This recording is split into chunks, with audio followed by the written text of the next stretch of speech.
Esta es la tercera vez que Piedad Bonet nos visita, que la Escuela de Estudios Literarios la invita, siempre hay.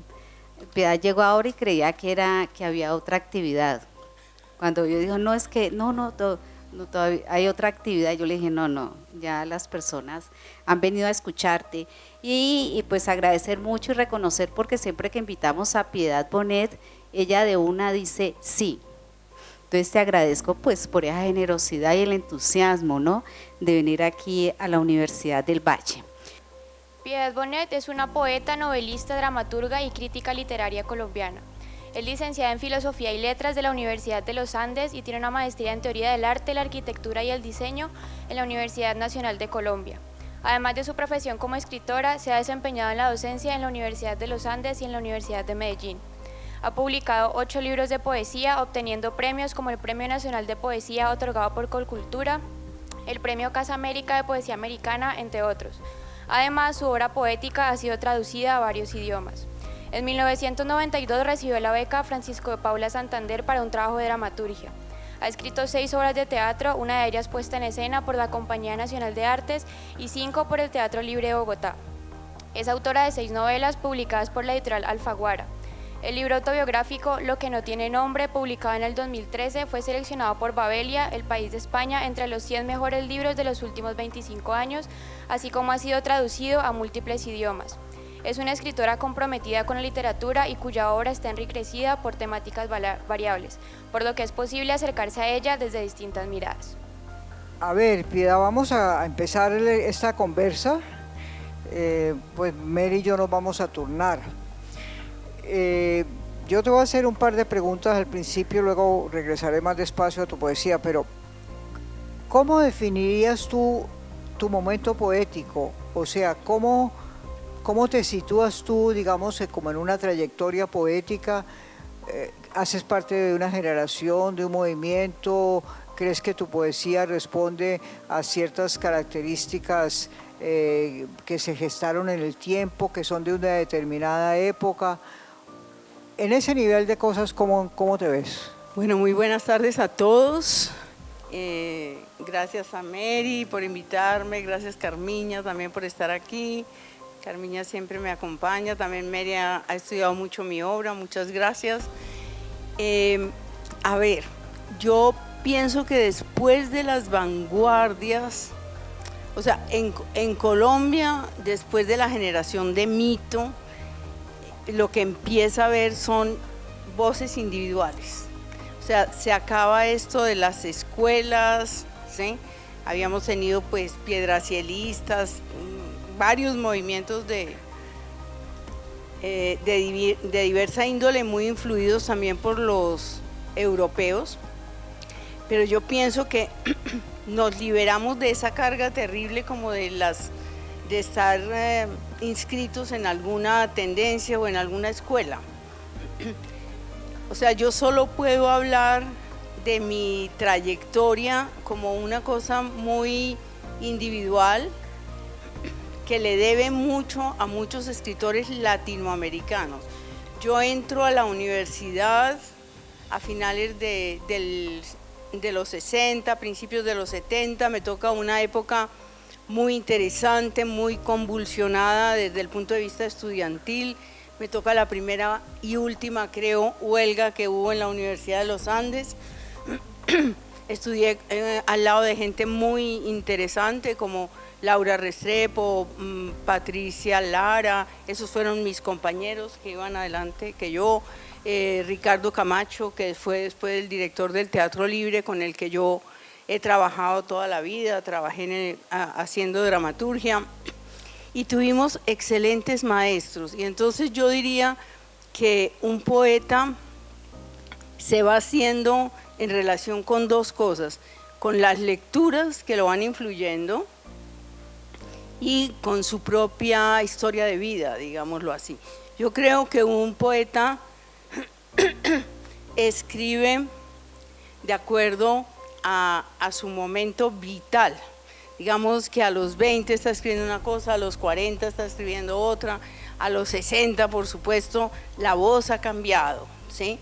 Entonces yo soy como el resultado de una suma de lecturas que comienzan muy temprano, a los 12 años con Becker, estoy hablando solamente de la poesía, y en la universidad descubro básicamente la obra de César Vallejo, los poemas humanos me influenciaron muchísimo, la obra de Baudelaire, que por supuesto algo conocía, pero digamos toda esa estética y esa teoría que hace Baudelaire sobre lo urbano y sobre como el espíritu moderno también me influyeron mucho, el Neruda de Residencia en la Tierra, y ahí comienzo a hacer un camino de lecturas y de búsqueda de lo que son mis afinidades selectivas, digamos, para decirlo con las palabras de Goethe, y me doy cuenta, entonces ahí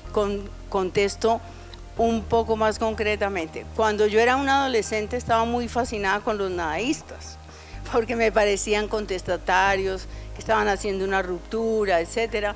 Bueno, me tocó también estudiar con María Mercedes Carranza. María Mercedes iba en los cursos más elevados y leí su poesía y ya me empecé a distanciar un poco de ese prosaísmo total. O sea, descubrí que me interesaba una cierta vena lírica, pero claro, rompiendo con el lirismo tradicional español que nos influyó tanto, y más bien, y también con los movimientos de los franceses y todo eso. Por eso digo, uno no sabe exactamente de qué se está nutriendo, pero lo que sí tuve claro fueron las voces que me interesaron y me marcaron. Voy a decir unos cuantos nombres. En mis primeros libros Vallejo fue muy importante, aunque mi voz no se parezca nada a la de él. Borges fue muy importante con su clasicismo y de alguna manera me hizo saber que la originalidad no es un valor a todo trance, ¿sí? Que también, digamos, en lo clásico uno puede encontrar maravillas como en su propia voz. Una revelación muy grande para mí fue la poesía de Eliseo Diego, una poesía muy transparente y sobre todo que me llevó a los temas que más me importaban en ese momento. Perdón. El tema de la infancia, el tema de la casa, todo eso me viene de Eliseo Diego. Descubrí, claro, a las mujeres, a Rosario Castellanos. Me influyó una poeta que no conoce nadie, pero que yo leí con un solo poema y ese poema me impulsó mucho, que se llama Amanda Berenguer. Después leí poetas como Idea Vilariño, por ejemplo, Alejandra Pizarnik, que la enseñé mucho en la universidad, pero digamos que mis poetas fundamentales, estoy hablando todos de la lengua castellana, son Blanca Varela, la peruana, José Watanabe, a quien conocí más bien tarde y a quien tampoco se parece lo que yo hago, pero me enseñó como una manera de aproximarme a la poesía muy particular. Entonces, digamos que soy la hechura de todas esas cosas. En Colombia, pues pasé por una inmersión en José Asunción Silva, por supuesto Aurelio Arturo también fue una revelación de una poesía muy sutil, sí, básicamente muy poco sentimental. La otra voz que me influyó fue la de Juan Manuel Roca. Cuando yo era muy joven y descubrí a Juan Manuel Roca, me interesó mucho ese mundo de la nocturnidad, ese mundo muy misterioso que viene del surrealismo. Yo te conocí a ti como poeta y creo que tu primer itinerario como escritora fue en tanto que poeta.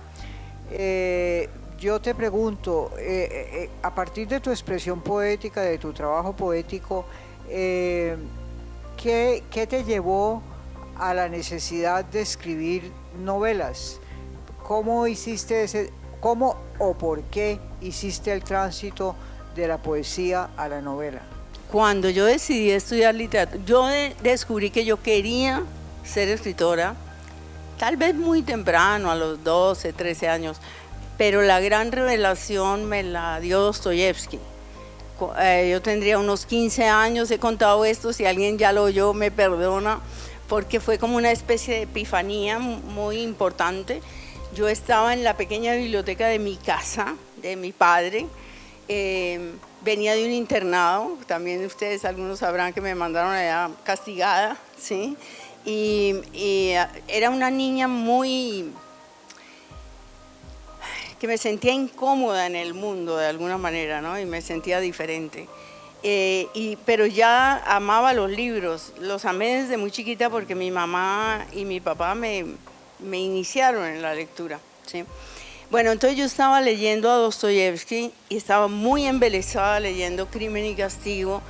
Duré muy concentrada en el texto, de pronto alcé la mirada, era un domingo, estaba haciendo un día de esos bogotanos que son como brumosos, pero con una luz como plateada que se refleja en el piso, ¿no? No sé si han visto eso, ¿no? Aquí también, me imagino, después de una lluvia. Y yo tuve una sensación de, digamos, tal vez como una sensación de trascendencia, de que eso era una cosa muy importante. Descubrí como la belleza de lo que me estaba transmitiendo Dostoyevsky, de ese mundo lejanísimo y muy difícil de entender, porque realmente las cosas que él va contando ahí pues son muy ajenas, ¿no? Pero y sin embargo muy entrañables, ¿no? La relación con la prostituta, todo eso de Raskolnikov, esa idea de matar a esa vieja, bueno, todas las tesis de Nietzsche que hay detrás, ¿sí? Bueno, entonces yo ahí dije, bueno, yo voy a ser novelista. Eso es lo que voy a ser novelista. Ok, entonces entré a la Universidad de los Andes a estudiar filosofía y letras. En ese entonces las universidades no nos formaban y no nos querían formar para ser escritores. Todos habíamos entrado para ser escritores y ellos se resistían, ¿sí? Entonces lo que querían era que fuéramos investigadores y maestros y no nos daban espacio ninguno para la creación. De alguna manera a mí la universidad, yo me dejé hacer daño de esa universidad porque empezaban también todas estas teorías que los estructuralistas franceses, todas estas cosas, nos estaban haciendo mirar todo como desde esas teorías, y yo tuve la sensación aterradora de que me faltaba media vida para yo poder leer todo lo que tenía que leer y ser la escritora que quería ser. Bueno, eso es una historia muy larga que la estoy escribiendo ahora, por eso como que la tengo tan fresca. Pero en la universidad, de pronto, tuve la pulsión de volver a escribir poesía, porque yo había escrito poesía a los 15, 16 años.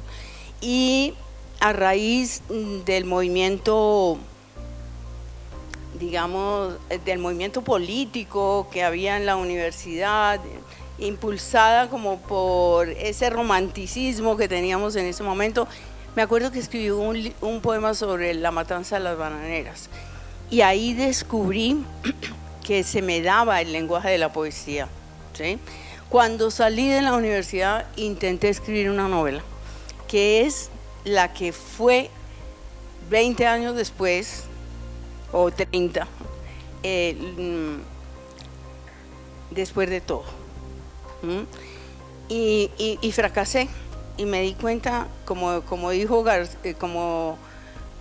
García Márquez cuando intentó escribir 100 años de soledad y lo que le salió fue Isabel viendo llover en Macondo, porque no podía con aquello, porque estaba muy joven, pues que el paquete me quedaba grande, es como dice él, ¿sí?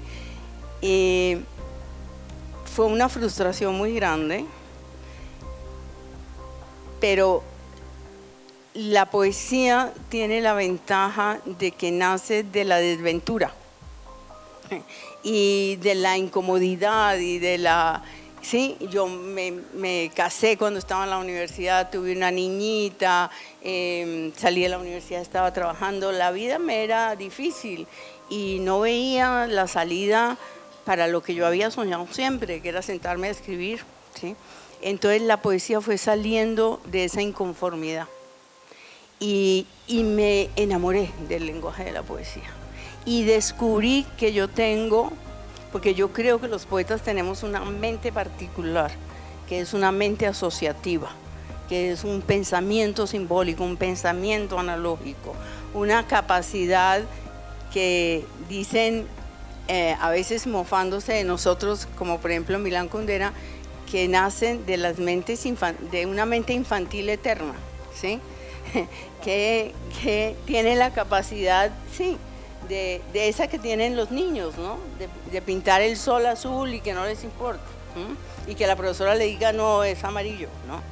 Bueno, pues yo descubrí eso y me sumergí en la poesía casi como una salvación, porque yo escribí 20 años antes de publicar algo. Yo publiqué muy vieja porque yo pensé que a nadie le interesaba eso, ¿sí? Hasta que mi decana, que sabía que yo tenía un libro, que había ganado por allá una mención, me dijo que me lo querían publicar para inaugurar la editorial de la universidad. Fue como una especie de milagro, porque ella vino a mí, no, yo no fui a ninguna parte. Y ya el segundo libro me lo publicó el Banco de la República y con el tercero me gané el Premio Nacional de Poesía. Entonces ya sentí que sí podía ser poeta, pero me quedó la nostalgia de la novela. Entonces yo escribí como unos 6 libros de poesía o 7, no sé, y de pronto tuve miedo de repetirme y de parecerme demasiado a mí misma, que es lo peor que le puede pasar a un escritor. Empezar como con un cliché, ¿no? A escribirla, digamos como a empobrecerse. Entonces dije, bueno, estaba pasando por una coyuntura personal compleja, complicada. Había hecho ya mi maestría en Historia del Arte y la Arquitectura, que fue una salida, de vez en cuando me asfixio, busco alguna salida, y esa fue una salida, ¿sí? Y entonces eso me había llevado al mundo de la universidad pública, no sé, como que había hecho un paréntesis refrescante, pero a la vez, como digo, estaba pasando por cosas difíciles y se me ocurrió como un mecanismo, porque la literatura es un mecanismo de salvación en cierta forma. Dije, bueno, voy a escribir esa novela que había perseverado en mí pues desde los 20 y algo de años, desde los 22, 23 años hasta los 40 y algo. Yo ya tenía 40 y algo. Y me senté y escribí después de todo con mucho miedo y mucha pasión. Hice al tiempo mi tesis de maestría y escribí la novela, porque el trabajo ha sido siempre para mí como una tabla de salvación. Yo quiero, pues antes de la conversación o las preguntas, recordar que tu obra narrativa es muy amplia, muy sostenida en el tiempo, muy matizada. Tenemos Después de todo en el 2001, que considero yo la novela donde yo te siento más cerca de la poesía, más poeta. Es como la novela más lírica, por decirlo, yo la siento de esa manera. Luego en el 2004, para otros es El cielo, y Siempre fue invierno en el 2007, que ahora si alcanzo, pues te preguntaré algo sobre un tópico que me interesó y me ha inquietado mucho de estas dos novelas, pero que son diferentes, entre ellas son diferentes y muy distintas a la primera.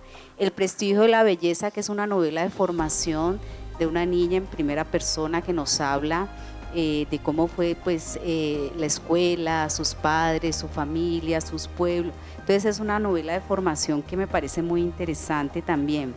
Lo que no tiene nombre, una narrativa del yo diría una narrativa del duelo, pues que conocemos mucho de esta obra de Piedad Bonet, y que nos, pues, que nos llegó al corazón, ¿no? Entonces ahí hay otro tipo de registro también. Donde nadie me espere, una sorpresa para mí, donde Piedad Bonet creo que es por primera vez pone en el centro como protagonista a un personaje masculino. Eso me pareció supremamente interesante. Y esta última, ¿qué hacer con estos pedazos, no? Esta última novela, entonces, bueno, yo voy a empezar una serie de, pues, como, esta última novela me recordó ciertos momentos o ciertos tópicos de tu primera novela, Después de todo. No va a ser spoiler, pero son historias de mujeres, de personajes que ya han llegado como a cierta madurez y que hacemos evaluaciones de nuestras vidas, ¿no? Entonces, bueno, podría decir muchas cosas, pero muchas veces en tus historias, estas mujeres, por ejemplo, no cumplen el sueño del amor romántico. También tiene muchas dificultades, es muy conflictiva la figura de la maternidad. Y ellas mismas se sienten un poco decepcionadas, no saben si de verdad han logrado lo que han querido. Bueno, entonces es muy interesante ese tipo de evaluación que haces. Entonces yo quisiera preguntarte sobre tu primera novela, esta última, ¿cuáles son como esos detonantes para tu escritura? Y de una vez te voy a hacer otra pregunta porque después se me pierde. Y en tu novelística, o sea, ¿qué relación estableces con el lenguaje, no? O sea, yo siento que tú construyes unas imágenes muy fuertes porque quedan en el recuerdo del lector o de la lectora. Entonces yo me acuerdo de Ana, de Gabriela, de uno de los personajes masculinos, de cómo iba, de cómo caminaba, o sea, hace unas descripciones muy profusas, muy fuertes, que quedan en el recuerdo de uno, pues y en mis sentimientos también, ¿no? Entonces un poco detonantes de tus novelas, de estas dos novelas, o pues de todas, y la relación con el lenguaje, porque tú eres una mujer que siempre reivindica el trabajo, o sea, sí contamos historia, pero contamos historia a través de ese lenguaje que llamamos literario, ¿no? Sería eso. Esa primera novela se me impuso cuando salí de la universidad, digamos 3 o 4 años después, y en su raíz hay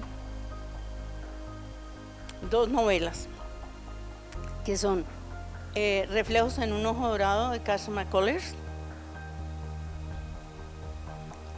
y Muerte en Venecia de Thomas Mann.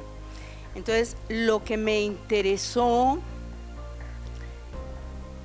fue la idea de que el amor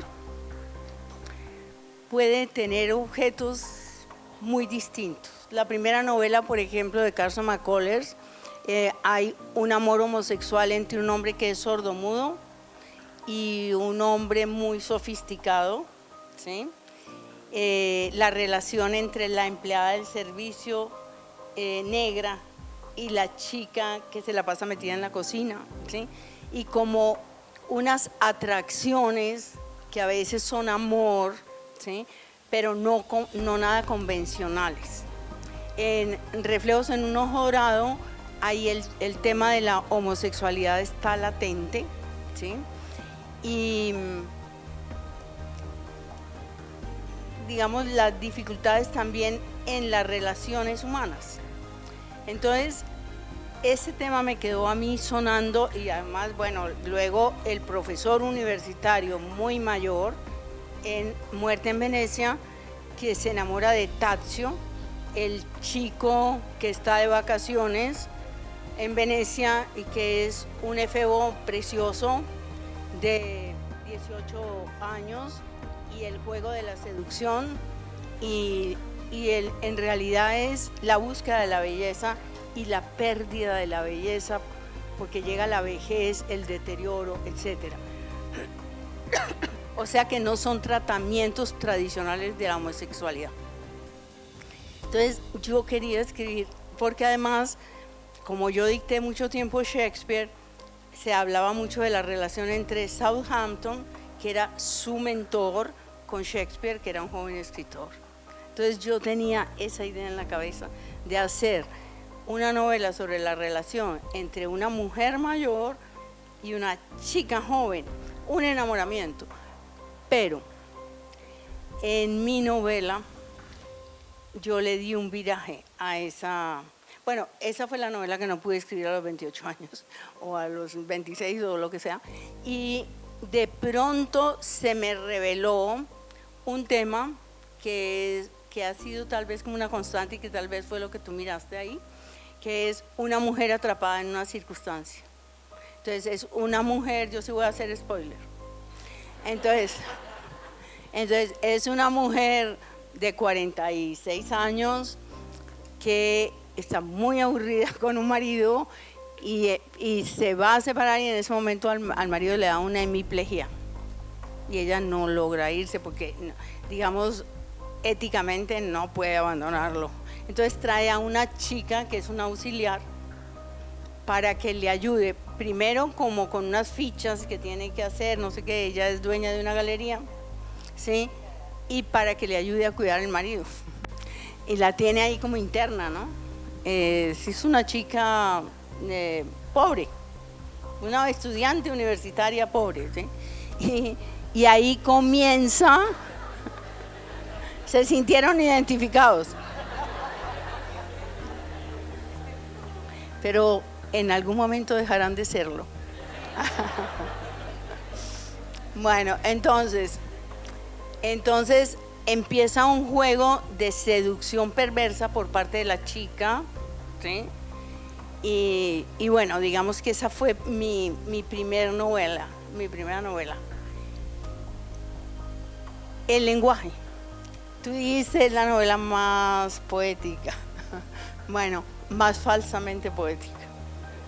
Porque eso me lo hizo ver mi amigo Ricardo Camacho cuando la leyó. Porque yo estaba muy influida por Truman Capote. Truman Capote, un escritor que amo mucho, sobre todo en los cuentos. Y como yo lo leía con mis estudiantes, veía frases como sentenciosas, ligeramente poéticas. Y yo quise imitarlo, porque eso pasa, ¿sí? Y lo imité, creo que mal. Entonces, en algunos momentos se me va la mano en una cosa que es, digamos, como una poesía ligeramente falsa. Es la sombrita que hay en esa novela, porque sí estoy narrando y sí estoy buscando, digamos, una tesitura del lenguaje. ¿Por qué? Porque la literatura que más me ha interesado toda la vida es la literatura que tiene un trasfondo poético. Mi descubrimiento grande fue Proust, cuando estaba en la universidad. Yo sentí una enorme afinidad con Proust por, digamos, ese lenguaje de una profundidad poética tremenda, ¿sí?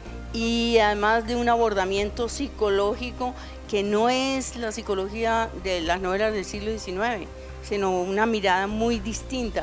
A través como de un lenguaje poético, él se acerca a una realidad social muy compleja. Entonces yo me enamoré de Proust y descubrí que ese era, como decía Eugenio Montejo, mi ADN poético.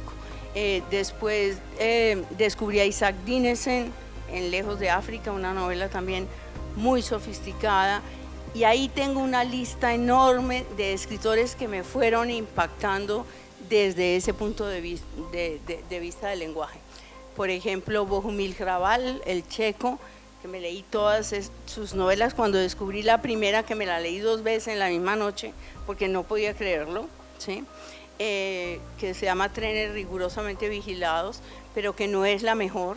Después me encontré con Una soledad demasiado ruidosa, y esa novela está impregnada, pero de verdadera poesía. Cuando digo de verdadera poesía, no es un montón de adjetivos, ni son imágenes sumamente alambicadas, ni nada de eso, sino un trasfondo poético extraordinario. Porque ese viejo que prensa papel viejo y que es un borracho, que está en un sótano y que eso es lo que le toca hacer, ¿sí?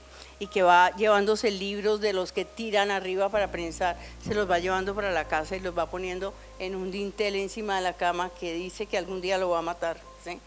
Él habla ya con Jesucristo, que se le aparece, con Lao Tse, entonces es toda la cosa del pensamiento filosófico, occidental, más oriente, es decir, es una novelita de 120 páginas, pero es una cosa extraordinaria de humor y de poesía. Entonces yo fui encontrando que ese era el tipo de lenguaje que me interesaba mucho antes de yo escribir novela. Entonces cuando empiezo a escribir novela, voy afinando ese lenguaje, de manera que yo escribo como escribimos los poetas, ¿sí? Que escribimos frase por frase. Es decir, yo sé que hay escritores que escriben vertiginosamente porque están llevados, ¿no?, por la necesidad de narrar. Yo hasta que el párrafo no está como yo quiero, con los adjetivos que quiero o con las cadencias, con la música, no sigo. En ese sentido me demoro mucho. Por ejemplo, puedo trabajar 5 horas y escribir 3 párrafos o página y media, en el mejor de los casos, ¿no? Entonces, porque me interesa mucho el lenguaje.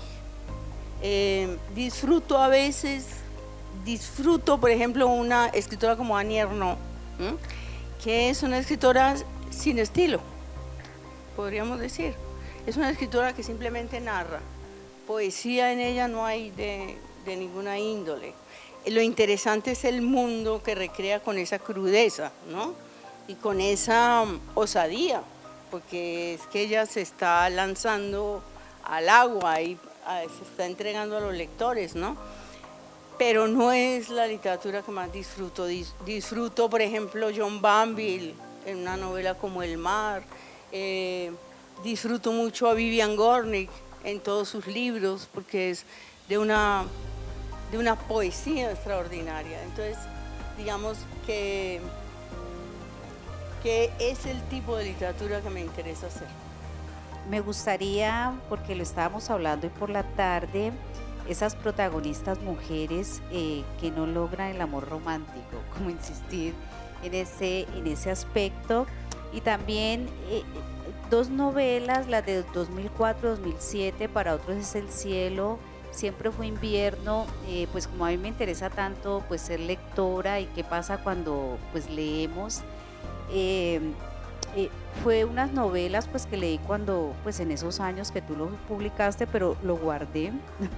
Que tiene que ver con unos personajes. Bueno, de una parte la pregunta es por ese amor romántico, ¿no? Ese amor romántico en Occidente que trata la novela contemporánea. Bueno, un poco que nos hables sobre eso.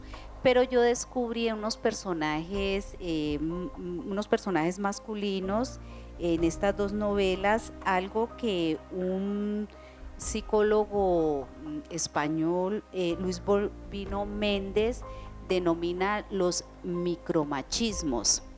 ¿Y qué es un micromachismo? Un micromachismo es una manera muy sofisticada de ejercer ciertas violencias cotidianas en medio de las parejas, ¿no? En esas novelas, yo no sé si tú eres consciente que estos personajes femeninos, Álvar y Ángel, son un poco unos personajes que reproducen eso, lo que se llama hoy pues este tipo como de violencia de pareja, y que pues es cuando pues yo leo, digamos, como mujer y todo, uno lo siente muy fuertemente. Bueno, serían esas 2 preguntas. Bueno, una cosa cortica sobre el amor romántico, porque así comienza Denise de Rougemont su libro del amor en Occidente. Dice: el amor que le ha interesado a la literatura siempre es el amor romántico, que es el enamoramiento. El enamoramiento científicamente según dicen los científicos, no dura más de 2 años. Lo demás es otra cosa, ¿sí? Pero es ese impulso tremendo, como decía Ortega y Gasset, una enfermedad de la que la gente no quiere curarse. Es la llama que aviva montones de la mejor literatura, ¿sí? Entonces yo sé que el amor romántico está muy desprestigiado en el mundo real y concreto, y creo que somos presas las mujeres de una cultura que nos enseñó a amar de una manera romántica, a romantizar un montón de cosas, y que somos víctimas de haber amado así, ¿sí? Y digo de las mujeres porque yo creo que los hombres no aman de esa manera romántica, salvo que sean escritores y luego escriban sus novelas a partir de sus amores románticos, porque hay, ¿no? Sí. Bueno, sí, hay cosas hermosas escritas por hombres sobre el amor romántico, maravilloso, sí. Pero pienso que donde se dio, bueno, hay un libro muy interesante que les recomiendo que se llama La historia del matrimonio, donde muestran pues todo lo que ha sucedido para llegar al amor romántico. Es que nosotros pensamos que venimos del amor romántico de Romeo y Julieta. No, el matrimonio fue siempre una convención. Y al lado de eso había el amor romántico, los grandes amores desgarrados y trágicos y todas esas cosas. Pero cuando se afianza la literatura burguesa y aparece el realismo en el siglo XIX, con Balzac y toda la novela francesa, la novela rusa y la novela inglesa, ¿sí? Aparece el tema del matrimonio, la desaveniencia matrimonial. Realmente el matrimonio por amor es súper tardío, es de finales del siglo XVIII, principios del siglo XIX, y se consagra, lo consagra la mentalidad burguesa, sobre todo en los Estados Unidos en los años 50. La mujer se casó por amor y se quedó en su casa y el marido es el proveedor, bueno, y eso da para toda clase de, digamos, para un modelo de sociedad, que es del que estamos saliendo y es el que estamos derrumbando. Entonces, recojo, ya cuando aparece Madame Bovary es la encarnación. Madame Bovary es un poco Don Quijote, ¿no? Porque Madame Bovary está saturada de novelas románticas. El romanticismo le hace ver que su marido, Carlos Bovary, es un ser, ¿qué diríamos?, tedioso, aburrido, prosaico, sin altura. Ahora me dicen que hay una reivindicación enorme de Carlos Bovary. Sí, ya hay gente que está estudiando a Carlos Bovary como la verdadera víctima, ¿sí? Sí, eso me han dicho, y sé que Jean Améry, que es un autor que yo respeto y quiero muchísimo, que es un filósofo duro, tiene un libro que no he conseguido, pero que es una reflexión sobre quién era Carlos Bovary. Sí, Jean Améry. Eso me enteré, pero es un libro que no se consigue aquí. Sí. Bueno, entonces, lo que vemos es a una mujer en una jaula, que es lo que le pasa a mi protagonista de la primera novela, en una jaula con un deseo de amar que no sabe dónde posarse. Entonces, aparece ahí cualquier bribón, porque esos son los amantes de ella, pero muy atractivos, o sea, nada que ver con el señor Carlos Bovary, y entonces ella empieza un camino yo diría, de ruptura muy tremenda. Es la historia del adulterio, es la historia del adulterio, del riesgo y de la autodestrucción. Eso es un tema interesantísimo, porque uno no sabe si Balzac lo que está es en contra de Madame Bovary o a favor de Madame Bovary. Eso es lo hermoso de esa novela, que la novela es, como dijo Milán Kundera, el reino de la ambigüedad. O sea, pero la ambigüedad como una riqueza, no la ambigüedad como una babosería, sino la ambigüedad como una riqueza. Y está Ana Karenina, ¿sí? Entonces aparecen ya esas heroínas que son precursoras de una especie de revolución, pero que son víctimas de la sociedad llena de prejuicios en la que se movían, ¿no? Eso para contestarte sobre el amor romántico, ¿no? Y los micromachismos. Entonces, los micromachismos, pues voy a medio bocetarlo en mi propia literatura, porque mira que yo no he sido una militante feminista, como ustedes sabrán, ¿no? No porque no sea feminista, sino porque no soy militante. Entonces, pero me llevó mucho tiempo llegar a la conciencia de esa diferencia afrentosa entre el hombre y la mujer. Es decir, yo empecé, digamos, cuando empecé a escribir, no tenía una conciencia tan clara de esas diferencias y esos maltratos, a pesar de que ya los había sufrido, que es un poco el libro sobre el que estoy escribiendo, ¿sí?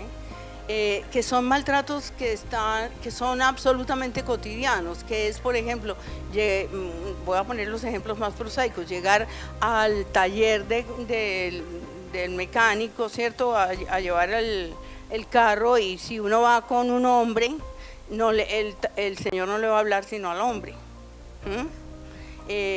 Cosas de esa naturaleza, es decir, una especie de menosprecio de la inteligencia de la mujer o del valor de la mujer, que está en un montón de circunstancias cotidianas.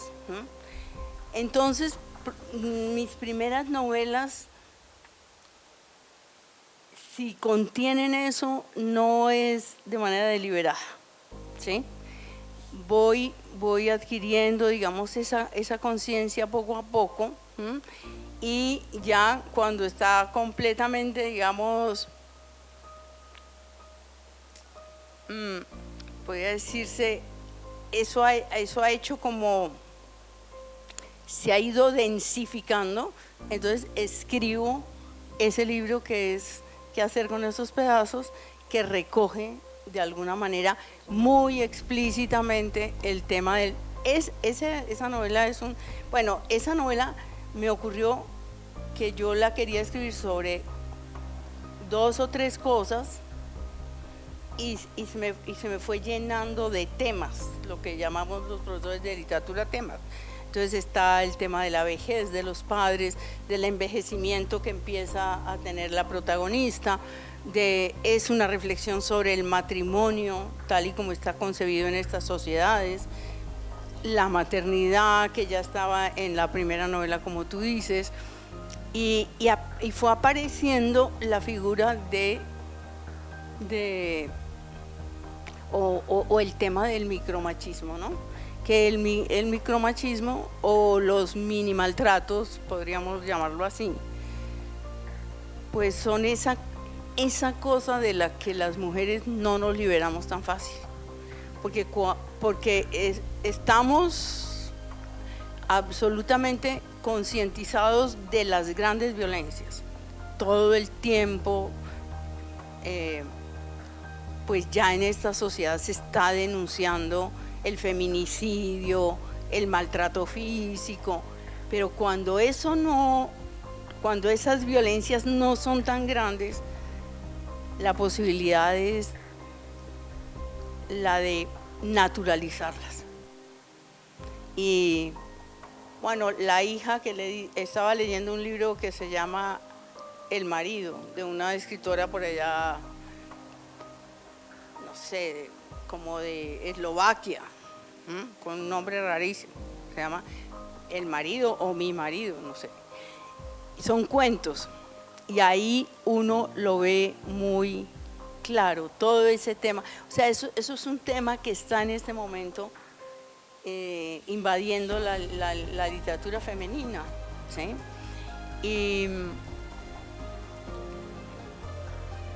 Y entonces hay como lo que estaba diciendo, una especie de naturalización de eso. Me acordé porque en uno de esos cuentos la mujer va a hablar con su madre y le dice pues que está saturada de un tipo que le alza la voz, que pide la comida con un golpe sobre la mesa, etc.